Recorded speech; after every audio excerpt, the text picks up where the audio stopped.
Ashes of Terra. The orbital bombardment had lasted 72 hours. From the relative safety of lunar base Artemis, Maya Chen watched as the blue jewel of humanity's birthplace was transformed into a churning cauldron of fire and ash. Billowing clouds of debris obscured entire continents. Earth, cradle of human civilization, home to 11 billion souls, was dying before her eyes. General Chen, a voice called from behind her. The council is assembled. Maya didn't turn from the viewport. Her eyes remained fixed on the apocalypse unfolding 384,000 kilometers away. Tell them I'll be there in a moment. They've insisted on your immediate presence, General. Sighing, Maya finally turned away from Earth's death throes. At 53, she carried herself with the rigid posture of someone who had spent 3 decades in military service. Her black hair, streaked with premature silver, was pulled back in a severe bun. The last week had carved new lines into her face, shadows beneath her eyes testifying to sleepless nights. "Very well," she said. The council chamber was a repurposed storage bay. 7 haggard individuals sat around a makeshift table, their faces illuminated by harsh emergency lighting. Maya recognized them all. What remained of Earth's leadership, military commanders, the UN Secretary-General, 2 corporate executives whose companies had built humanity's off-world infrastructure. General Chen greeted Secretary-General Okafor, a tall Nigerian woman whose regal bearing persisted even now. We were discussing casualty estimates. Maya took her seat. 11 billion on Earth. Communication blackout means we don't know who made it to shelters or how those shelters are holding up. The orbital habitats in L4 and L5 were destroyed in the initial attack. That's another 3 million. No one spoke for several moments. The weight of those numbers, of that scale of death, was too immense to process. "And the Arvani fleet?" asked Admiral Yamamoto, commander of what had once been Earth's Space Defense Force. "Still in orbit around Earth," Maya replied. "They've dispatched scout ships toward Luna. Our stealth measures are holding for now, but we should assume they know we're here." The Arvani had appeared 3 weeks ago, massive vessels emerging from what scientists later identified as artificial wormholes. There had been no communication, no demands, no declaration of war. Only silent, methodical destruction of Earth's orbital infrastructure, followed by the bombardment of the planet itself. "What do we know about them?" asked Eliza Reeves, CEO of Helios Technologies, one of the 2 corporate representatives. "Why are they doing this?" Dr. Wei Zong, the council's sole xenobiologist, cleared his throat. "Analysis of their technology suggests a Type Io civilization, capable of harnessing the entire energy output of their star. As for their motives, we can only speculate. Resource acquisition, preemptive strike against a potential future competitor, xenophobic purge." "It doesn't matter why," interrupted General Markovic, the European Union's military representative. "What matters is what we do now. We have 26,000 civilians and 8,000 military personnel here on Luna. The Mars colony has approximately 50,000. That's all that's left of humanity, as far as we know."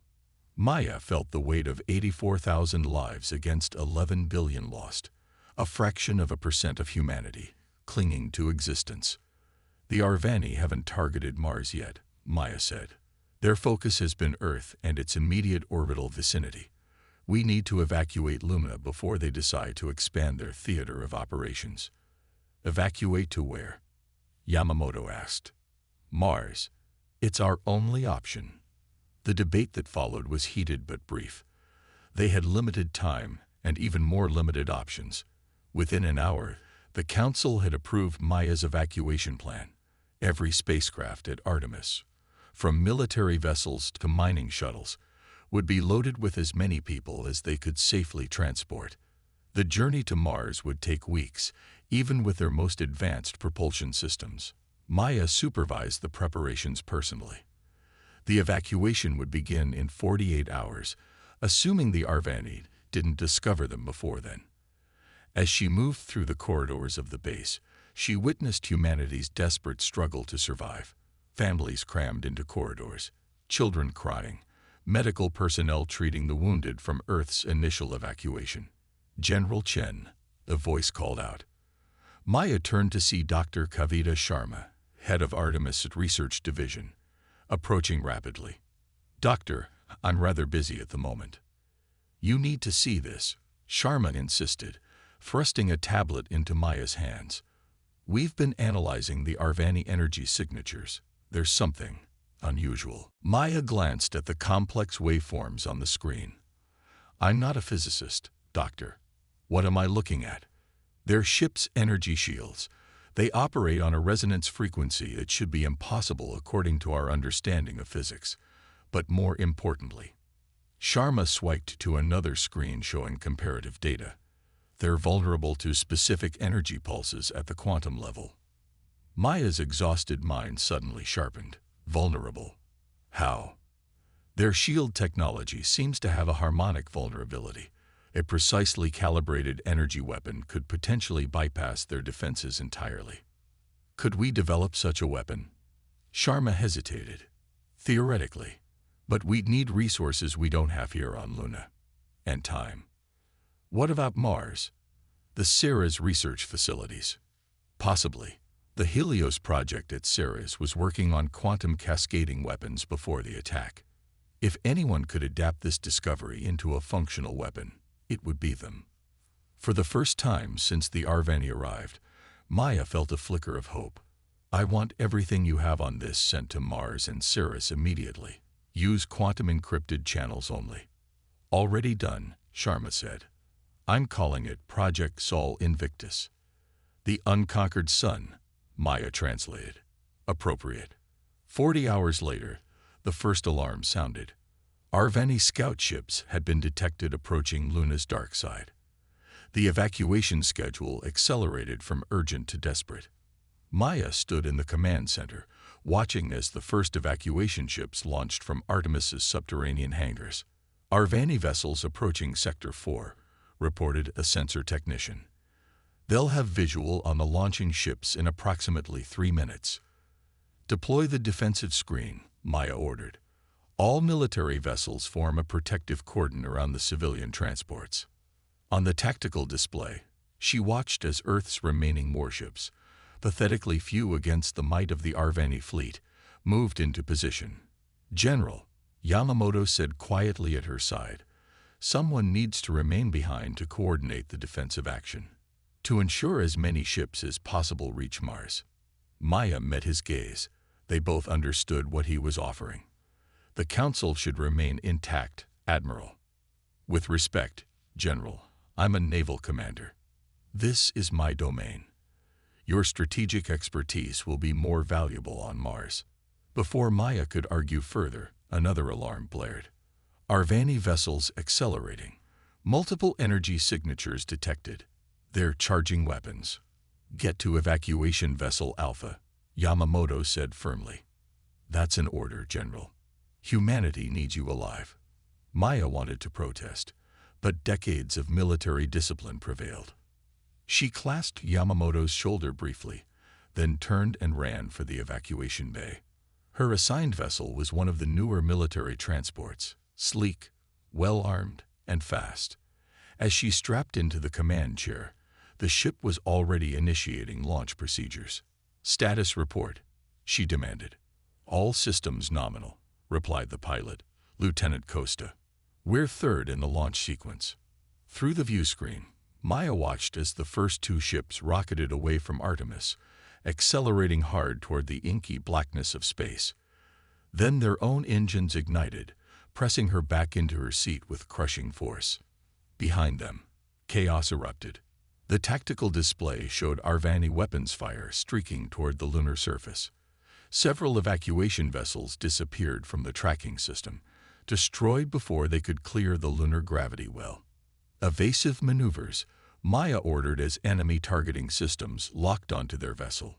Lieutenant Costa responded instantly, sending them into a series of gut-wrenching twists and turns. Energy beams sliced through the space they had occupied milliseconds earlier. The ship shuddered as a near miss superheated the hull plating. "Incoming transmission from Artemis," called the communications officer. Admiral Yamamoto's face appeared on the screen. Behind him, the command center was bathed in red emergency lighting, smoke obscuring parts of the image. "General Chen," he said, his voice remarkably steady, "we've activated the base's self-destruct sequence. When the Arvani land, they'll find nothing of value." He coughed, the sound wet and ominous. "Artemis will hold them as long as possible. Get to Mars. Find a way to fight back." The transmission cut off abruptly. Maya closed her eyes briefly, honoring Yamamoto's sacrifice. When she opened them, her gaze was steely with determination. "Plot course for Mars," she ordered. "Maximum burn once we're clear of Luna's gravity well." As their ship accelerated away from humanity's shattered birthplace, Maya thought of Dr. Sharma's discovery. The potential vulnerability in the seemingly invincible Arvani technology. It was a slim hope, perhaps even a fool's hope, but it was all they had. Project Sol Invictus. The unconquered sun. Somewhere in the vast darkness between worlds, 37 ships carried the remnants of humanity toward Mars, toward an uncertain future. They were the seeds of Earth, scattered to the solar winds by catastrophe. And Maya Chen silently vowed that those seeds would one day take root and flourish again. The Arvani had unleashed fire and death upon Earth, believing they were exterminating humanity. They would learn, in time, that they had merely forged it into something stronger, something that would burn with the intensity of the sun itself. Humanity was not conquered. Humanity would never be conquered.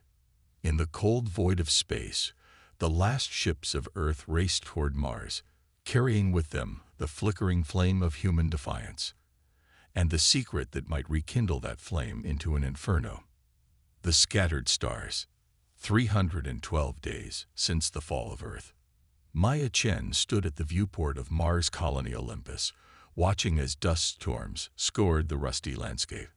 The colony, a sprawling network of domes and underground habitats, had never been designed to accommodate the flood of refugees that had arrived in those desperate days following Earth's destruction. What had once been a scientific outpost and mining colony was now humanity's last major stronghold. "General," the voice called from the doorway. "The council is ready." Maya nodded to her aide, Lieutenant Rivera, a young woman who had been aboard her evacuation ship from Luna. Together they made their way through crowded corridors, where people lived in conditions that would have been unthinkable a year ago. Families crammed into maintenance alcoves. Children who had been born on Earth now playing in recycled air, never having felt natural gravity or breathed unfiltered atmosphere. The council chamber was deep underground, a converted mining operations center. 9 faces turned toward Maya as she entered, the expanded leadership of what remained of humanity. Some were familiar from Luna. Others were Martian colonists who had been elevated to positions of authority by necessity. General Chen greeted Eliza Reeves, who had effectively become humanity's civilian leader. "We've received reports from the Jupiter outposts. The Arvani have established a permanent presence in Earth orbit and have begun systematic mining operations on Luna." Maya took her seat at the table. "Any indication they've detected our presence on Mars or the outer system colonies?" "None yet," replied Colonel Durand, the Martian security chief. "But it's only a matter of time. Their scanner technology is far beyond ours. Then we need to accelerate Project Sol Invictus," Maya said firmly. "Dr. Zhang, what's the latest from Ceres?" Dr. Weizhong, who had survived Luna and now coordinated scientific efforts across the remaining human settlements, activated a holographic display in the center of the table. "Progress has been significant," he said, manipulating the hologram to show a complex device. "The team on Ceres has successfully developed a prototype based on Dr. Sharma's theoretical model. They call it the Helios device, a quantum cascade emitter that should be capable of disrupting Arvani shield frequencies." Maya leaned forward. "Should be capable. You don't sound certain." We've tested it against simulations based on our observations of Arvani technology, Jung explained. In theory, it works perfectly. In practice, he shrugged.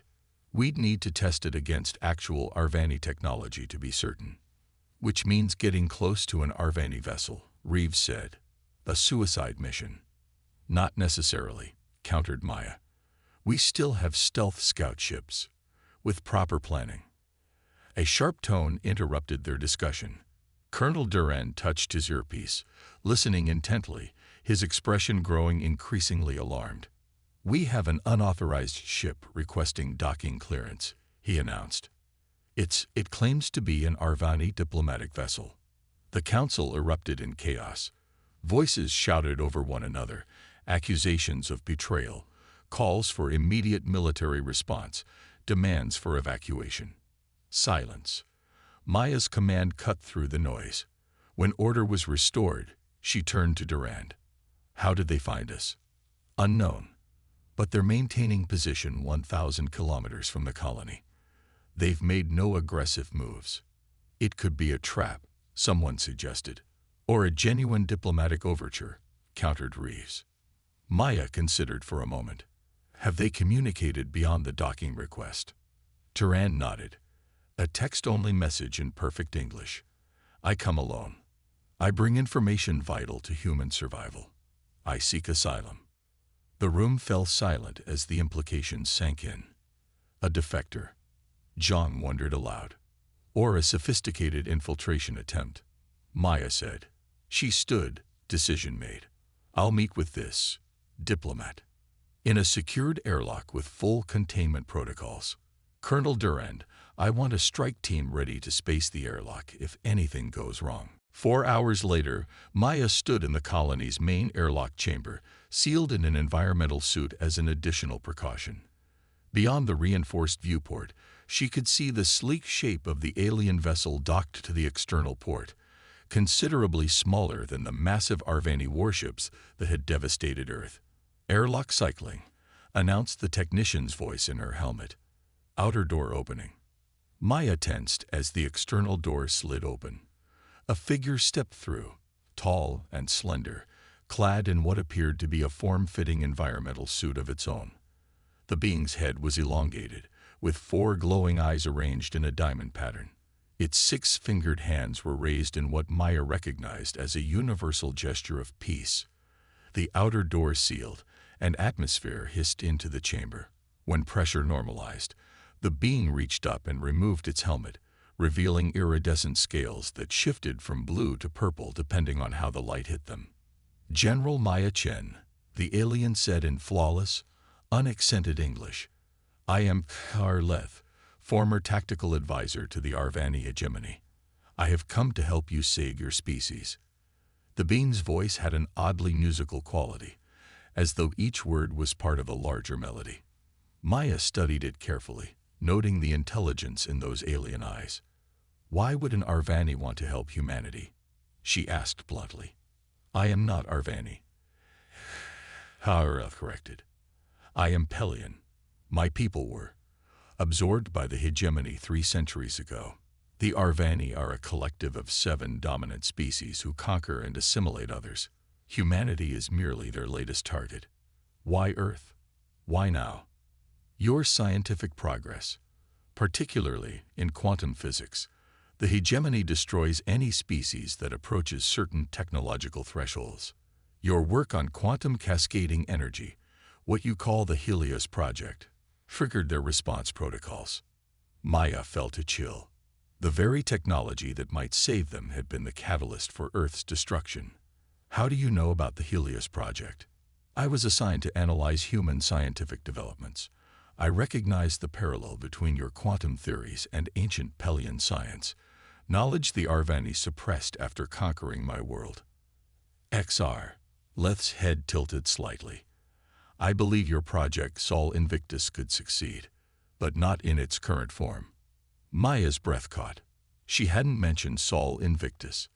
You've been monitoring our communications. Yes, necessary to assess your potential as allies. Allies against the Arvani. Yes, There is growing resistance within the hegemony. Many absorbed species chafing under Arvani rule. Your quantum technology could be the catalyst for rebellion, if properly developed. Maya considered her options. Everything in her military training screamed caution, but humanity's situation was desperate enough to warrant risk. What are you offering, exactly? Technical specifications for Arvani shield generators, tactical data on fleet deployments. And this. XRLF extended its hand, revealing a small crystalline device, a quantum computational matrix containing Pelian scientific knowledge believed lost for centuries. It will help you perfect the Helios device. Over the following weeks, XRLF's information proved invaluable.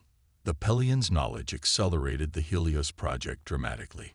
Test simulations showed increasing effectiveness against replicated Arvani shield frequencies.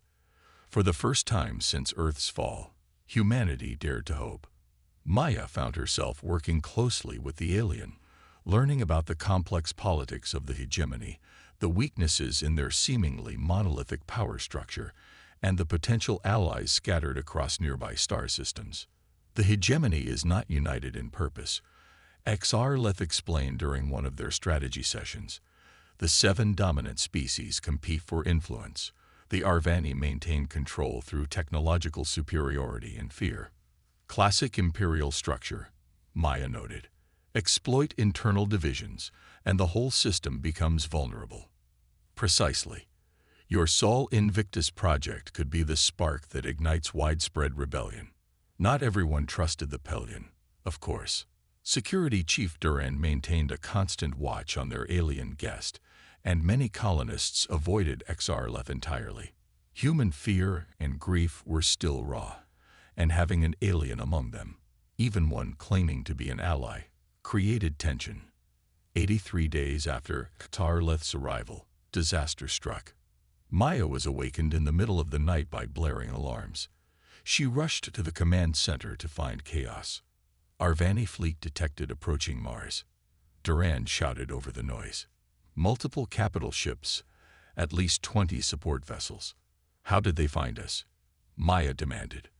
Unknown, but they're on direct approach to Olympus colony. Reeves burst into the command center, her face pale.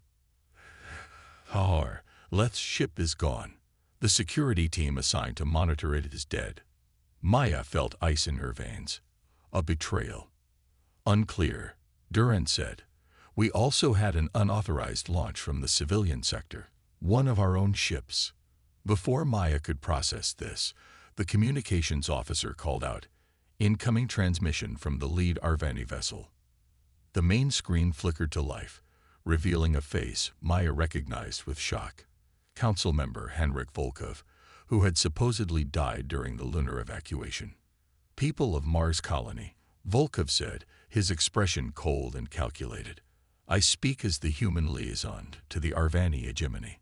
Surrender now, and your lives will be spared. Resistance is futile. The hegemony knows all about Project Sol Invictus. They know about your weapon tests on Ceres. They know everything. Maya turned to Durand. Evacuation protocols. Now, priority to the Helios prototype and research team. As the colony erupted into frantic activity, Maya assembled the council. We have contingency plans for this, she reminded them. The Jovian moons. Europa base is prepared to receive refugees. What about the Helios device?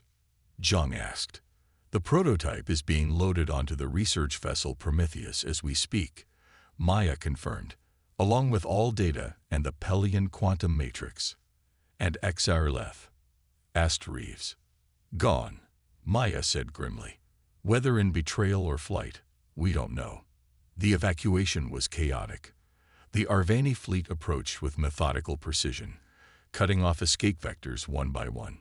Only the most advanced human ships, those equipped with the stealth technology developed after Earth's fall, had any chance of slipping past the alien blockade. Maya coordinated from the command center until the last possible moment, ensuring that the Prometheus and as many civilian transports as possible escaped. The scene was heartbreakingly familiar. humanity once again fleeing before an overwhelming enemy, leaving another home to destruction. Her own escape was narrow. Her shuttle barely cleared the colony's airspace before the first Arvani energy weapons struck Olympus Dome. Through the viewport, she watched as humanity's largest remaining settlement was systematically destroyed. Methodical, efficient annihilation. In the cramped confines of the shuttle, surrounded by shell-shocked survivors, Maya felt the weight of another defeat. First Earth, now Mars. Humanity pushed ever farther from its birthplace, scattered like seeds before a cosmic wind. Yet even in despair, Maya found resolve. The Prometheus had escaped with the Helios prototype. They still had outposts on Europa, Ganymede, and Callisto, hidden bases established as last resort fallbacks after Earth's destruction. And they had knowledge of the Arvani, of their weaknesses, of potential allies among the stars. As the shuttle accelerated toward the outer solar system, Maya's determination hardened. Whether Kharleth had betrayed them or not, the Pelion had given them something precious. The understanding that the Arvani hegemony was not invincible, that it contained the seeds of its own destruction. Project Sol Invictus would continue. Humanity would survive. And one day they would return, not just to Mars, but to Earth itself. The unconquered sun would rise again. Sol ascended. 547 days since the fall of Earth. Deep beneath the ice of Europa, humanity's last major outpost hummed with desperate activity. The base, originally constructed as a research station to study the Moon's subsurface ocean, had never been intended to house the 3,000 souls who now called it home. Every corridor, every chamber, every storage room had been converted to living quarters, laboratories, or manufacturing facilities. Maya Chen stood in the central command hub, studying holographic displays of the solar system. Red markers indicated known Arvani positions, a vast network of ships and installations spreading from Earth's orbit outward. Their methodical expansion had accelerated since the fall of Mars. Mining operations on Mercury, bases on Venus, a massive energy collection array being constructed around Earth. They're stripping the inner system of resources, noted Commander Eli Rosen, Europa Base's security chief. At current rates, they'll reach the asteroid belt within 60 days. Maya nodded grimly. And then Jupiter. We're running out of time. The door to the command center hissed open, admitting Dr. Sharma and Dr. Zhang. Both scientists appeared exhausted, but animated with barely contained excitement. "General," Sharma said without preamble, "we've done it." Maya's full attention snapped to the scientists. "The Helios device." Zhang nodded, manipulating his tablet to project a hologram in the center of the room. The image showed a sleek, cylindrical device approximately 2 meters long, with a complex array of focusing elements at one end. "The fifth prototype exceeds all performance metrics," he explained. "Using the Pelion quantum matrix and the Arvani shield specifications, we've created a quantum cascade emitter that can completely disrupt their shield harmonics." "You're certain?" Maya asked. "As certain as we can be without a field test," Sharma replied. "The simulations are conclusive. When targeted at an Arvani shield generator, the device creates a cascading failure that collapses their entire defensive system." Commander Rosen studied the hologram skeptically. "Range limitations. Effective at up to 5 kilometers, Zhang said. "Beyond that, the quantum field dissipates too much to guarantee shield disruption." 5 kilometers, Maya repeated. "That means getting dangerously close to Arvani vessels." "Unfortunately, yes," Sharma confirmed. "The physics are uncompromising on this point. And there's another limitation. Power requirements are enormous. Each device can only fire 3, maybe 4 times before its energy core is depleted." Maya absorbed this information, her tactical mind already calculating possibilities and constraints. "How many can we build?" "With current resources, perhaps a dozen," Zhang said. "The quantum-focusing elements are particularly difficult to manufacture with our limited facilities." "A dozen shots at the most powerful empire in known space," Rosen said dryly. Not exactly favorable odds. We don't need to defeat their entire fleet, Maya countered. We just need to prove they're vulnerable. Remember what Xarleth told us. There are resistance movements throughout the hegemony, subject species waiting for a sign of Arvani weakness. The mention of Xarleth created a momentary tension. The Pelian's disappearance just before the Mars attack remained a source of bitter debate. Betrayal. Coincidence? No one knew for certain. Speaking of signs, Dr. Sharma said, breaking the uncomfortable silence, there's something else you should see. She manipulated her own tablet, changing the holographic display to show what appeared to be a communications log.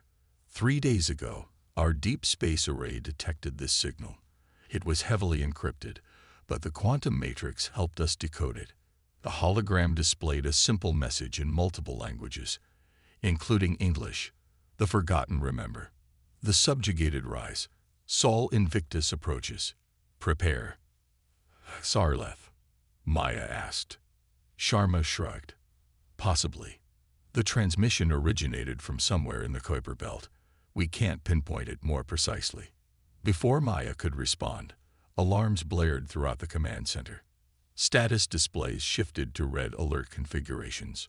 Multiple contacts detected, called the sensor operator. Arvani vessels approaching Jupiter. 17 ships, including what appears to be a command carrier. How did they find us? Rosen demanded. Unknown, but they're on a direct course for Europa.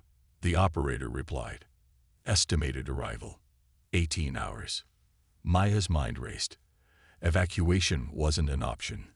They had nowhere left to go, and their remaining ships couldn't outrun Arvani pursuers. This was humanity's last stand. It's time, she said, her voice steady despite the gravity of the moment. Deploy the Helios devices, prepare all defensive systems, and broadcast a general distress call using Pelian encryption protocols.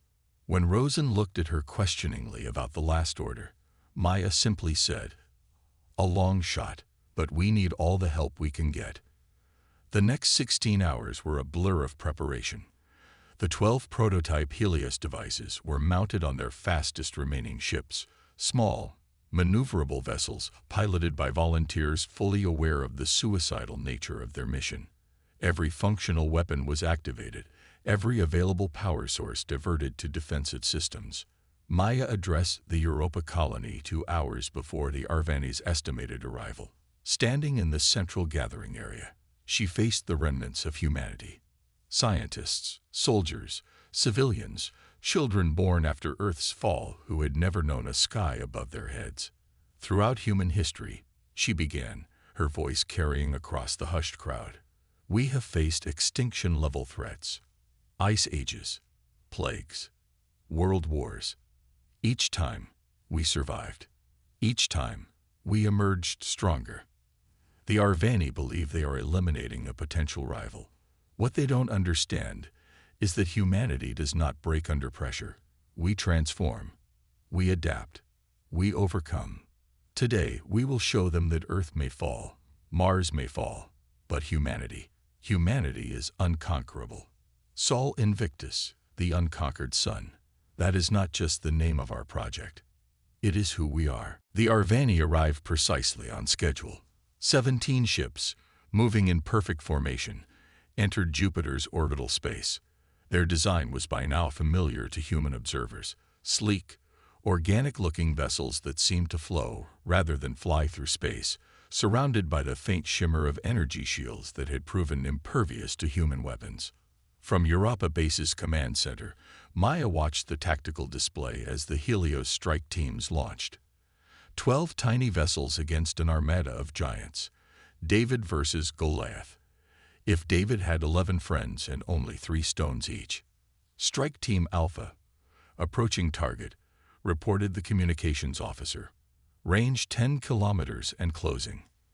On the display, a small blue marker accelerated toward the largest Arvani vessel, a command carrier nearly 2 kilometers in length. Arvani vessels are launching interceptors, Rosen noted. They've detected our ships. Maya watched intently as the first human vessel weaved through a barrage of energy weapons, closing the distance to its target. "Strike Team Alpha, range 5 kilometers," the comms officer announced. "They're activating the Helios device." For a breathless moment, nothing seemed to happen. Then, abruptly, the shimmering field surrounding the Arvani command carrier fluctuated and collapsed in a spectacular cascade of energy discharges. A ragged cheer erupted in the command center. The Helios device had worked. "All vessels, concentrate fire on the command carrier," Maya ordered. Every functioning weapon on Europa and on the human defense ships opened fire on the suddenly vulnerable Arvani vessel. Missiles, railguns, and energy weapons struck the unshielded hull, tearing into alien metal. For the first time since their arrival in the solar system, an Arvani ship was visibly damaged. Atmosphere venting from multiple breaches, sections of hull plating drifting away in the vacuum. But the triumph was short-lived. The remaining Arvani ships adjusted their formation, surrounding and destroying Strike Team Alpha before they could fire again. Then a second Helios ship broke through, collapsing the shields of another Arvani vessel. Then a third. Yet the mathematics of the situation remained grim. 12 Helios devices against 17 Arvani ships. Even if every strike succeeded, 5 alien vessels would remain, more than enough to obliterate Europa base. "General," the communications officer called out, "I'm detecting new contacts entering Jupiter space." Maya felt a sinking sensation. More Arvani reinforcements would end any hope of survival. "Classification?" she asked. The officer stared at his console in confusion. "Unknown design. Not Arvani configuration. 23 vessels, approaching at high velocity." The tactical display updated, showing a swarm of new ships entering the battle area. To Maya's astonishment, they immediately engaged the Arvani vessels, firing weapons that seemed to bypass the alien shields entirely. "Incoming transmission from the lead vessel," the comms officer reported. "Text only.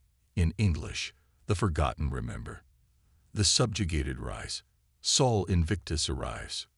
A wild hope surged through Maya. "Respond immediately. Ask who they are." The answer came seconds later. "We are the resistance. Khazar. Leth sends his regards." The battle that followed would later be known as the Liberation of Jupiter. The mysterious allies, a coalition of ships from 5 different species previously conquered by the Arvani, fought with the ferocity of those who had endured centuries of subjugation.